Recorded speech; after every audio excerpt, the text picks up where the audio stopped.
What is the meaning of this? I told you I was going to be back. Shall we now announce the engagement? Two brothers. Two identical diamond rings. One woman in an emerald silk dress. The ballroom fell silent as Kihul stepped from the shadows on the left, velvet box in his tattooed hand. 10 feet away, Kenji emerged into the spotlight from the right, an identical box gleaming under the chandeliers. In the underworld, coincidences are considered fatal. But when the Kong twins locked eyes across the $10 million ballroom, they didn't see a coincidence. They saw betrayal wearing the face they'd known since birth. Sloane Montgomery stood at the center aisle in emerald silk, her expression unreadable. She wasn't surprised. She wasn't confused. She was waiting. Most women in Sloane's position would panic or apologize. But Sloane is not like most women. She is a woman who builds empires, not just relationships. When Kihul's jaw tightened and Kenji's smile fractured, she expected anger. Instead, she got something far more dangerous, recognition. You knew, Kihul said, his voice barely a whisper. You orchestrated this, Kenji added, louder, sharper. Sloane's lips curved into the slightest smile. You both proposed on the same night because I needed you to see each other clearly. Not as brothers. Not as business partners. As rivals. This isn't a story of a love triangle. It's a story of a complete power restructuring. They didn't just want Sloane's heart. They wanted to own her future, control her choices, claim her as a trophy in their glass empire. But to survive this night, the Kong twins would have to enter a world where they weren't the architects, Sloane was. And Sloane would have to reveal a truth she'd buried in balance sheets and late-night strategy sessions. She had never needed saving. She needed witnesses to her coronation. Neon rain slicks the streets of Seoul as the city's elite gather behind gilded doors. Inside the European-style ballroom, the air is thick with the scent of expensive lilies and unspoken threats. Kihul Kong adjusts his cufflinks for the third time, his tattooed fingers trembling, not from fear, but from anticipation. He spent 6 months planning this moment. 6 months building the courage to offer his silence, his empire, his soul to the one woman who understood that strength didn't always roar. 10 feet away, separated by a sea of champagne glasses and syndicate elders, Kenji Kong checks his reflection in a server's tray. His smile is perfect. His suit is flawless. He spent 6 months orchestrating this spectacle, a public declaration that would cement his legacy and prove he could love as fiercely as he ruled. Neither brother knows the other is here for the same reason. Neither brother knows they've been dancing in separate orbits around the same sun. The music swells. A single spotlight ignites at the top of the marble staircase. Sloane Montgomery descends. Emerald silk. Diamond earrings catching the light like warnings. A face that betrays nothing and promises everything. Kihul's breath catches. She came. Kenji's chest swells with pride. She's mine. And then, simultaneously, catastrophically, they step forward. The crowd parts like a surgical incision. The twins freeze mid-stride, velvet boxes half-raised, as their eyes meet across the aisle. The silence that follows isn't just awkward. It's lethal. Sloane reaches the bottom step and stops precisely between them, equidistant, deliberate. She doesn't look shocked. She looks like a woman who's been waiting for the trap to spring. Gentlemen, she says, her voice cutting through the tension like a blade through silk. I believe you have something to ask me. The ballroom holds its breath. The Kong Syndicate's future hangs on a knife's edge. And Sloane Montgomery, consultant, strategist, the woman who was never supposed to be anything more than an asset, stands at the center of it all, holding every card they didn't know she'd been dealt. Tonight was supposed to be the coronation of the Kong dynasty's next era. Instead, it's the beginning of its execution. Welcome to the game, family. 6 months earlier, Kihul didn't believe in accidents. So when Sloane Montgomery walked into his private office without an appointment, without fear, without the usual trembling that came with entering the Shadow King's domain, he knew she was either very brave or very foolish. Your brother sent me, she said, setting her leather briefcase on his desk like she owned it. But I'm not here for him. I'm here because your books don't make sense. Kihul looked up from his laptop. Most consultants who reviewed the Kong Syndicate's finances asked polite questions and accepted polite lies. This woman, this black woman in a gray suit that cost more than most people's cars, was calling him a liar to his face. My books are perfect, he said quietly. Your books are too perfect, Sloane replied, pulling out a chair without being invited. Which means you're hiding something. And if you're hiding something from your own brother, that means you don't trust the very person you're supposed to rule with. Kehoe's hand moved toward the gun in his drawer. Not to use it. Just to remind himself it was there. Sloane saw the movement. She didn't flinch. I'm not wearing a wire. I'm not working for your enemies. I'm just very good at reading numbers. And your numbers are screaming. That was the beginning. 3 times a week, Sloane came to Kehoe's office after midnight when the building was empty and Kenji was entertaining clients in the city's bright places. She never asked why Kehoe preferred darkness. She simply turned on a single desk lamp and spread her papers across his table like a surgeon preparing for operation. They didn't talk about feelings. They talked about shell companies and offshore accounts. They talked about the money Kehoe had been secretly moving to protect the syndicate from Kenji's reckless spending. They talked about the future Kehoe was building in silence while his brother built it in spectacle. You love him, Sloane said one night, not looking up from her calculator. But you don't trust him. Kehoe's jaw tightened. That's not your business. It became my business when you asked me to hide $17 million from your twin brother, Sloane replied. She finally looked at him, her dark eyes steady and knowing. You're protecting him from himself. That's love. But it's also betrayal. Kehoe stood and walked to the window overlooking Seoul's glittering skyline. He would destroy everything our family built if someone didn't watch the foundation. And you think you have to do it alone, Sloane said softly. I've always done it alone. Sloane closed her laptop and stood. She walked to where Kehoe stood and looked out at the same view. She didn't touch him. She didn't need to. You're not alone anymore, she said. That was the night Kehoe made his first mistake. He believed her. Over the following months, Sloane became his secret weapon. She knew which investments to make, which enemies to avoid, which alliances to build. She understood his silence because she spoke it fluently. While Kenji filled rooms with his presence, Kehoe filled spreadsheets with Sloane's guidance, and slowly, quietly, he began to imagine a future where silence didn't mean loneliness. He began to imagine Sloane in that future. Permanently. He bought the ring 3 weeks ago. Planned the proposal for tonight. Never once asked if she was seeing anyone else. Because in Kehoe's world, asking questions meant showing weakness. And now, standing in this ballroom with a velvet box in his hand and his brother holding an identical one, Kehoe finally understood, silence wasn't strength. It was the reason he never saw the trap closing around him. 5 months earlier, Kenji didn't believe in fate. So when Sloane Montgomery appeared at his exclusive charity gala wearing a dress that made every head turn, he knew the universe was finally giving him what he deserved. You're Kenji Kong, she said, accepting the champagne he offered with a smile that could stop traffic. Your brother hired me to clean up your messes. Kenji laughed, loud and genuine. Most consultants treated him like a dangerous child. This woman, this gorgeous black woman who smelled like expensive perfume and confidence, was teasing him like they were old friends. I don't make messes, he said, leaning closer. I make statements. Statements that cost the syndicate $3 million last quarter, Sloane replied, her eyes sparkling with challenge. But who's counting? Kenji grinned wider. You are, apparently. That was the beginning. Twice a week, Kenji took Sloane to Seoul's most expensive restaurants, its most exclusive clubs, its hidden rooftop bars where the city looked like a kingdom waiting to be conquered. He never asked why she was free on those specific nights. He simply sent a car and waited for her to step out looking like she belonged in his world. They didn't talk about spreadsheets or offshore accounts. They talked about art and fashion and the psychology of power. They talked about how Kenji had learned to command a room by making people love him before they feared him.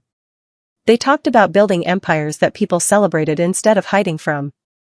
You're different from your brother, Sloane said one night as they stood on a balcony overlooking the Han River.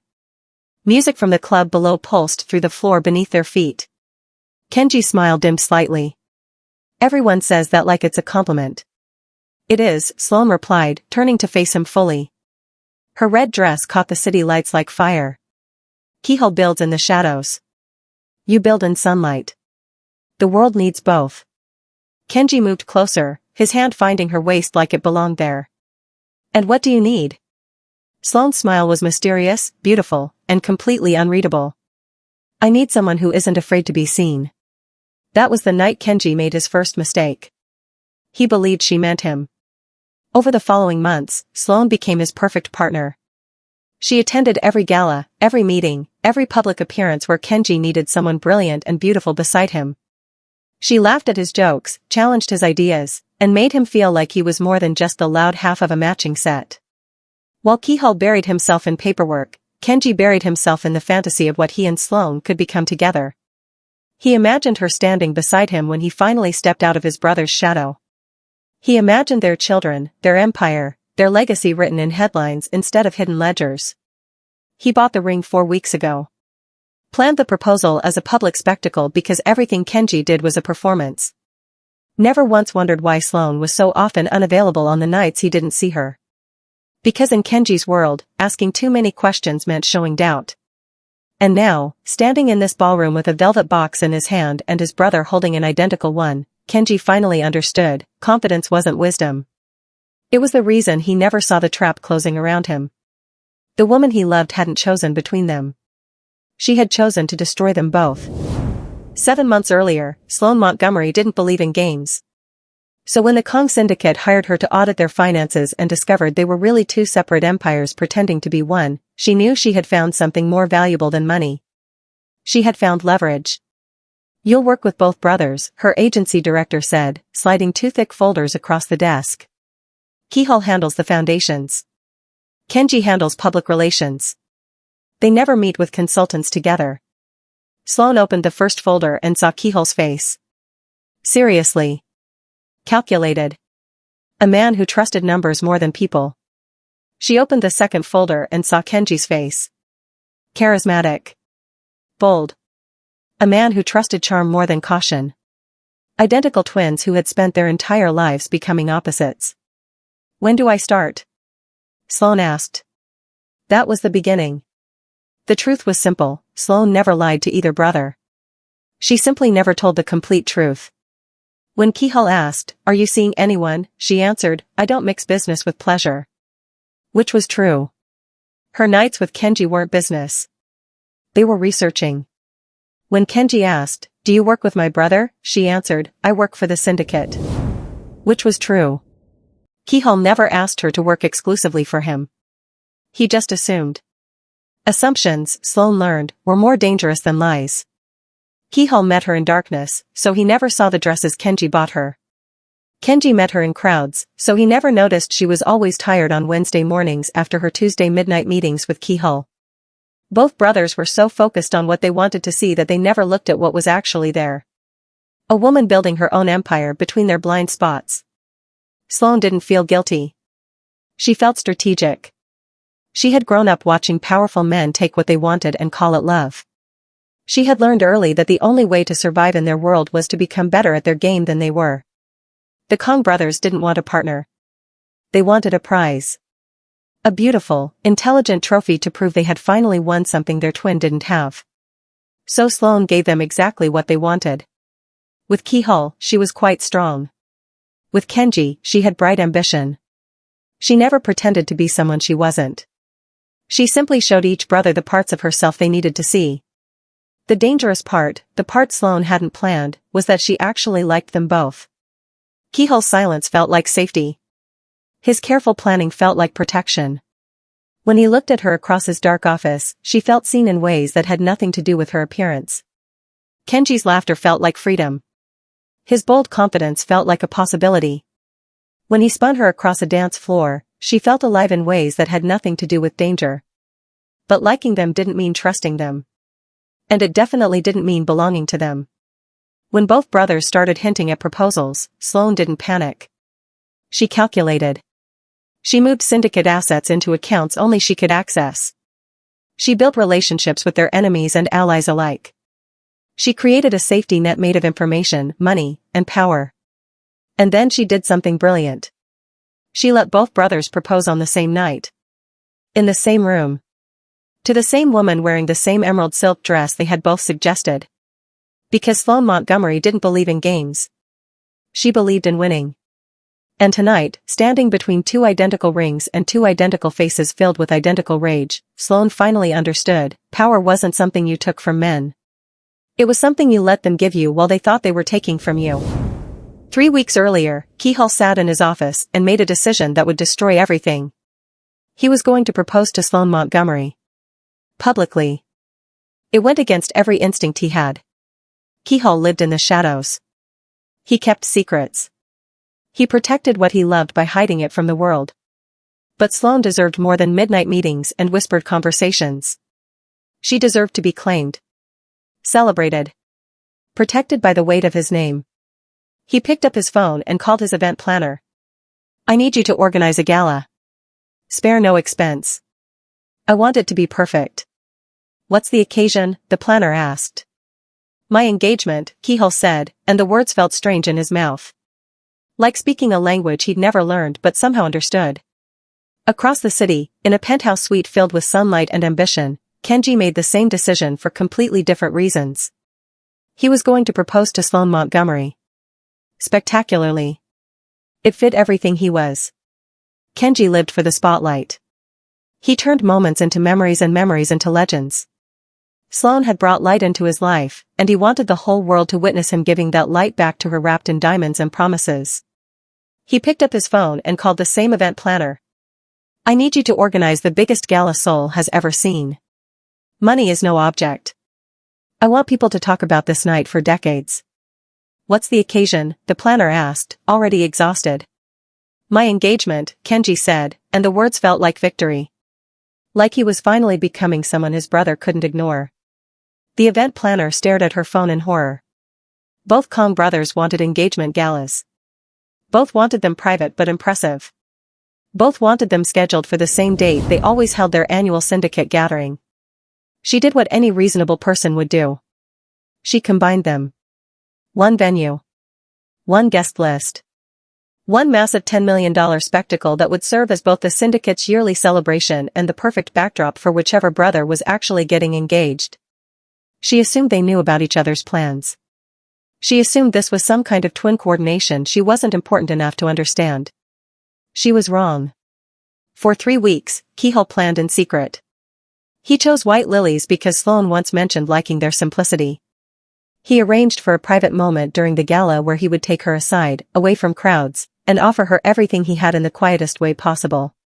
For 3 weeks, Kenji planned a spectacle. He chose a live orchestra because Sloane loved music. He arranged for the proposal to happen at the gala's peak, with every important person in Seoul watching him prove that he could love as powerfully as he ruled. Neither brother told the other about their plans. Why would they? Keyhall never discussed his personal life. Kenji never asked for permission. The event planner ordered 2 identical diamond rings from 2 different jewelers, never realizing they came from the same designer. She arranged 2 separate special moment time slots in the evening schedule, never realizing they would collide like trains on the same track. She created the perfect trap without knowing she was building one. And Sloane, who received updates from the planner as the syndicate's primary consultant, watched the pieces fall into place with the cold satisfaction of a chess master seeing checkmate 3 moves ahead. She confirmed both proposals would happen. She suggested both brothers enter from opposite sides of the ballroom. She chose her emerald silk dress carefully. And she waited for the explosion she had spent 7 months engineering. The ballroom had never been quieter. 300 of Seoul's most powerful people stood frozen like statues, champagne glasses halfway to lips, conversations dying mid-sentence. The orchestra had stopped playing. Even the servers had stopped moving, their trays balanced in mid-air as if time itself had decided to pause. At the center of it all, the Kong twins stared at each other across 15 feet of marble floor with identical velvet boxes in their identical hands. Sloane stood between them in her emerald silk dress, perfectly still, perfectly calm, like she was waiting for a bus instead of standing in the epicenter of a Mafia earthquake. Brother, Keyhall said quietly, his voice carrying in the silence like a gunshot. What are you doing? I could ask you the same question, Kenji replied, his trademark smile cracking at the edges like thin ice. But I think we both know the answer. The whisper started then.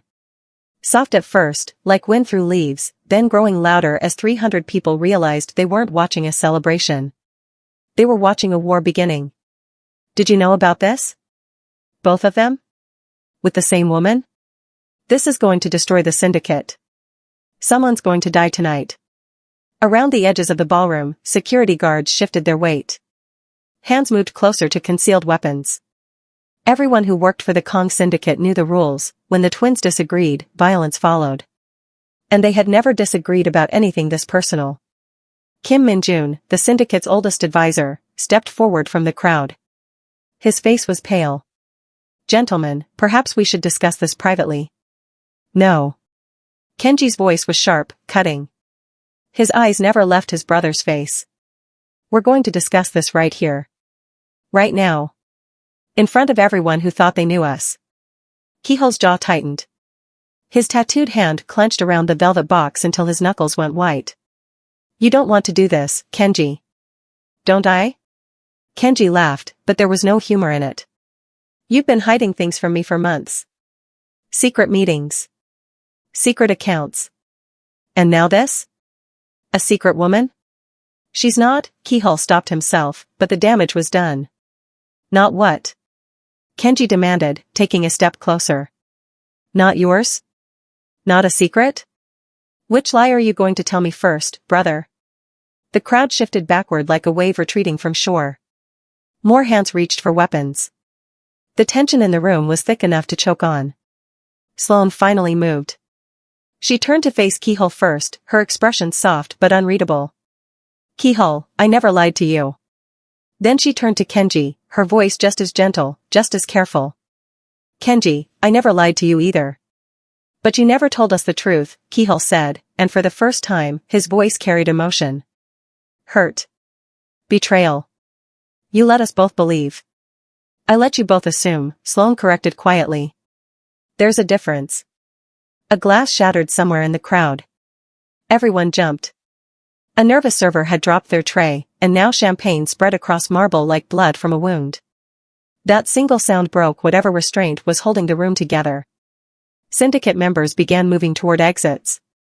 Guards formed protective circles around their assigned leaders. The whispers became shouts.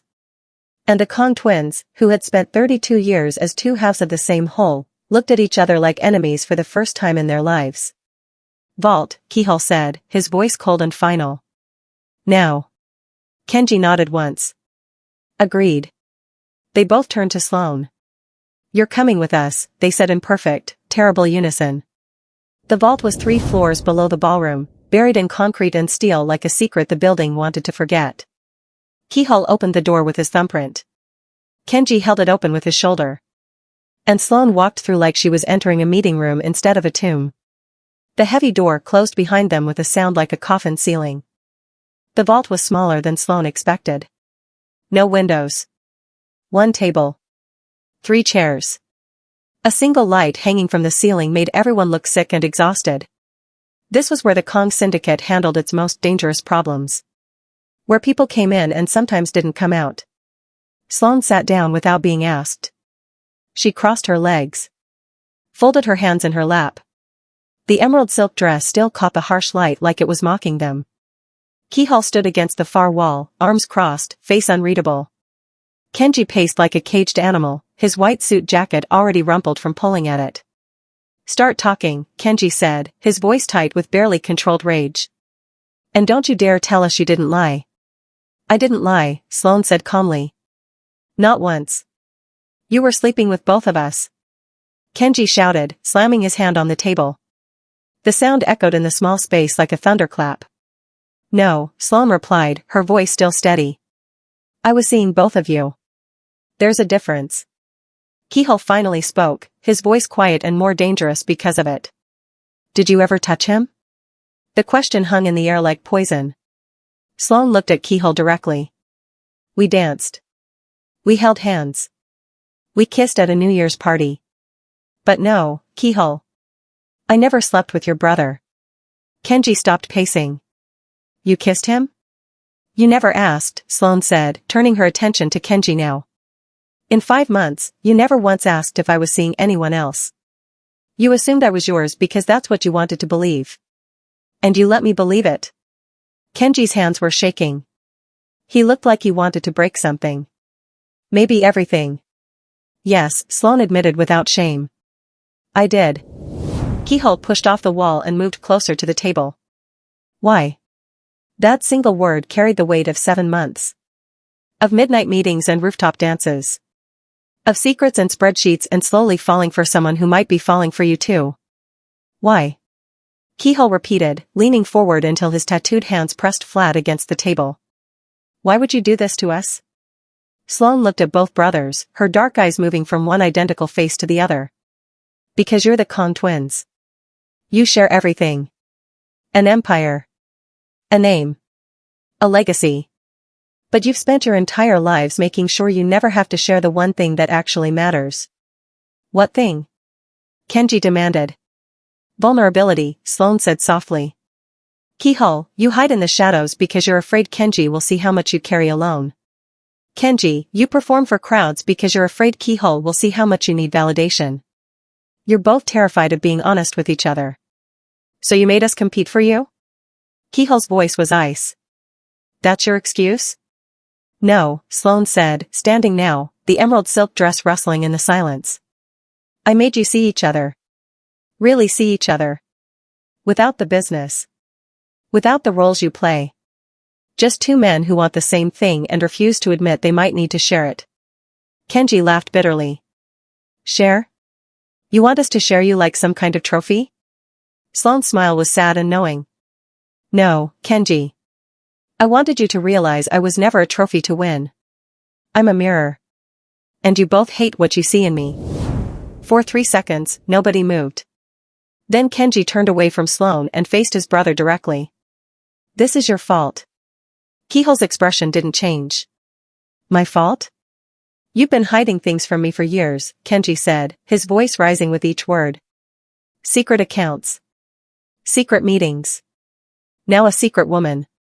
What else have you been doing behind my back, brother? Keeping us alive, Keyhole replied coldly. Someone has to clean up your messes while you smile for the cameras and pretend running a syndicate is the same as running a nightclub. The words hit like bullets. Kenji's face went red. My messes? I'm the only reason anyone respects the Kong name. You think people fear your spreadsheets? They fear me. They respect me. You're just the shadow I drag behind me. Shadow? Keyhole's voice dropped to a whisper, which made it more terrifying. I'm the foundation you stand on. Every deal you make, every alliance you celebrate, every stupid risk you take, I'm the one who makes sure it doesn't collapse. I'm the one who saves you. I never asked you to save me. You never had to ask. That's what brothers do. Keyhole slammed his fist against the concrete wall. The sound was like a bone breaking. I've spent my entire life protecting you from yourself. Protecting the syndicate from your ego. And you didn't even notice. Kenji laughed, wild and bitter. Protecting me? You were controlling me.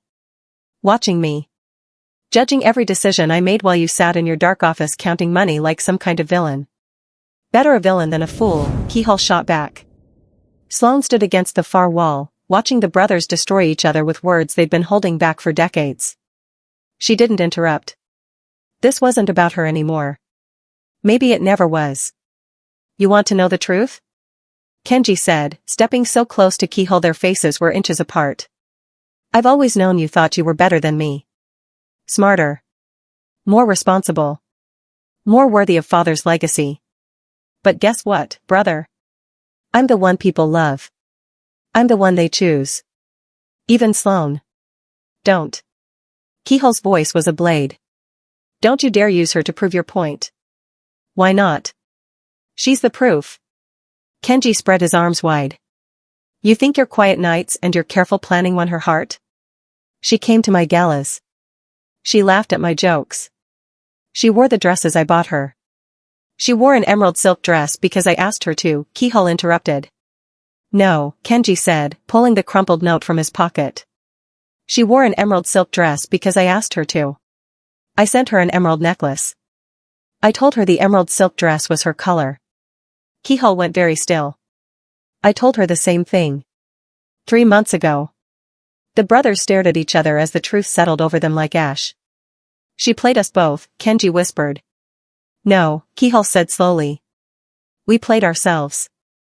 but the realization didn't bring them together. It pushed them further apart. I would have given her everything, Kenji said, his voice breaking. Everything you said I wasted, I would have given to her.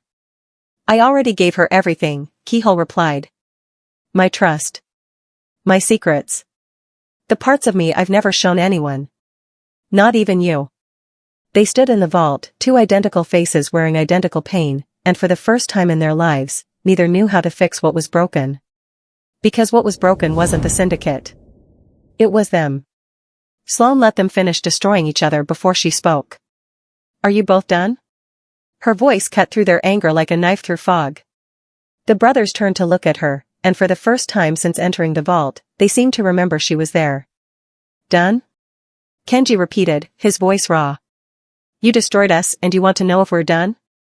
I didn't destroy anything, Sloane said, pulling her phone from her clutch. I revealed what was already broken. There's a difference. She tapped the screen a few times, then turned it to face them both. Do you recognize these account numbers? Keyhole stepped closer, squinting at the screen. His face went pale. Those are syndicate accounts. Offshore holdings. How did you get access? Sloane finished.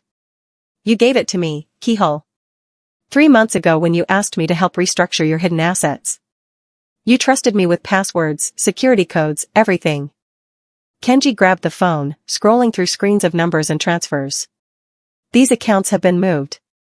Millions of dollars relocated to, he looked up sharply. To accounts we don't control. Accounts you don't control, Sloane corrected gently. I control them now. The vault seemed to shrink. The air became thick and heavy. You stole from us, Keyhole said quietly, dangerously. I protected myself, Sloane replied without fear. Did you really think I would walk into the heart of a criminal empire, date both of its leaders, and not have an exit strategy? Kenji's hands clenched into fists. How much did you take? $47 million, Sloane said calmly. Moved over 6 months through 17 different transfers. Small enough that neither of you noticed. Large enough to disappear forever if I need to. Keyhole's mind was racing. She could see it in his eyes, the calculations, the timelines, the realization that every midnight meeting where he'd trusted her with syndicate secrets had been her opportunity to take what she needed. You used me, he whispered. You used each other, Sloane countered. You used me as proof that you were better than your brother. Both of you. I was never a person to either of you. I was a mirror. A trophy. A way to finally win the competition you've been having since birth. That's not true, Kenji said, but his voice lacked conviction.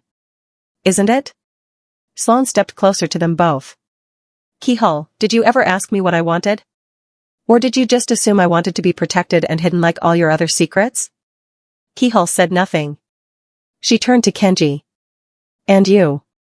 Did you ever ask me if I wanted to be paraded around like a prize? Or did you just assume I wanted the spotlight because that's what you wanted? Kenji looked away. I didn't steal from you, Sloane said softly. I took payment for services rendered. 7 months of being treated like an object instead of a person.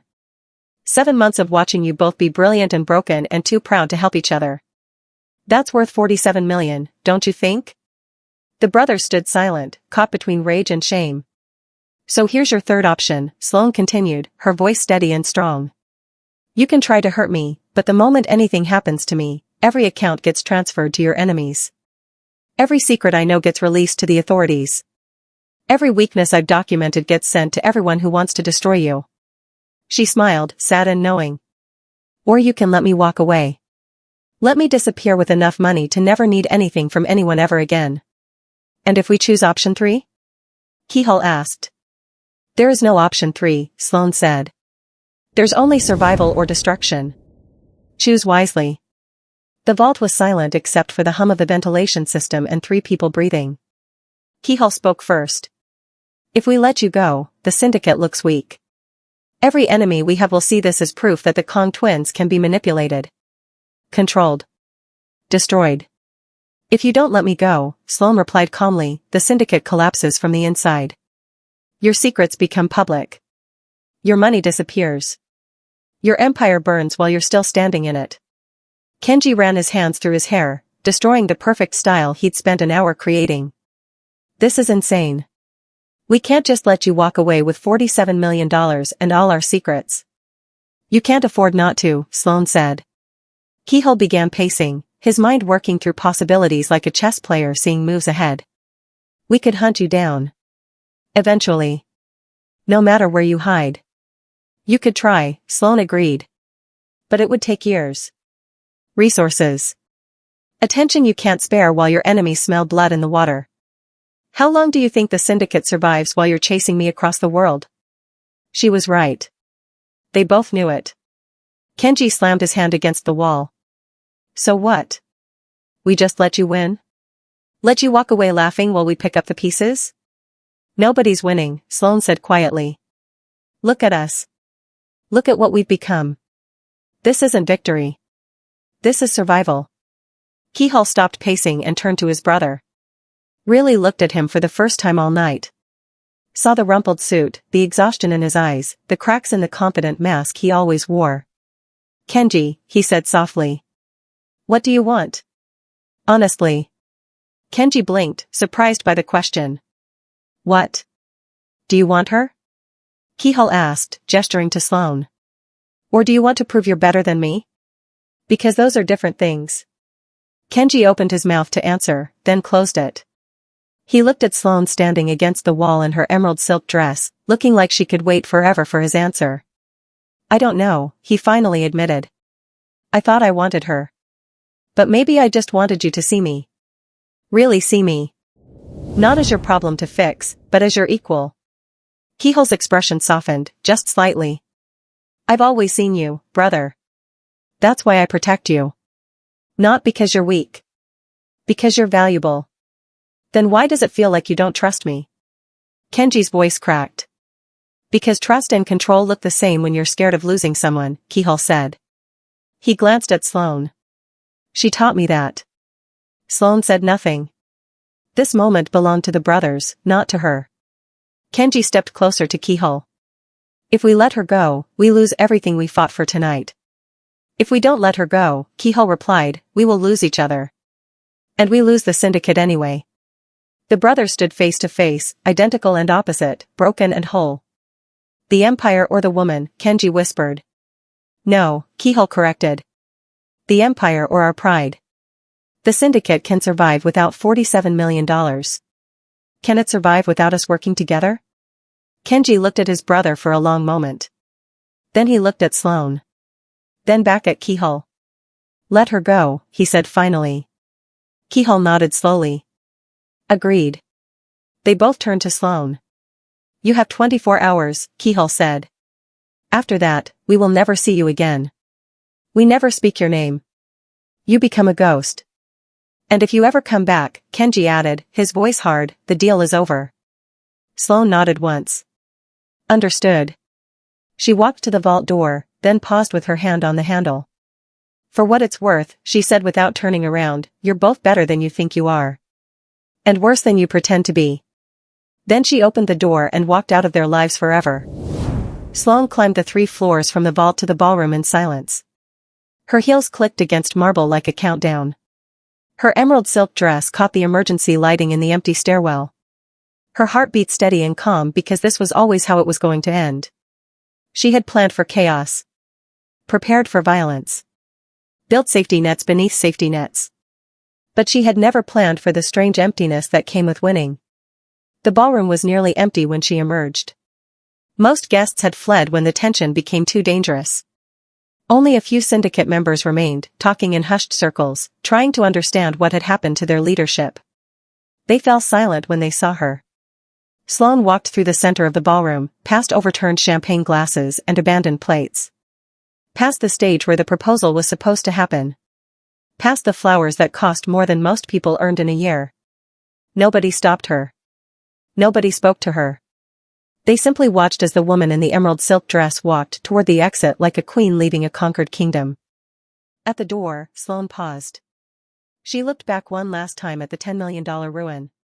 At the empire she had helped build and then helped crack. Then she walked out into the soul night and disappeared. Below ground, in the vault that felt more like a tomb, the Kong twins stood in silence. Kihal leaned against the wall, his tattooed hands covering his face.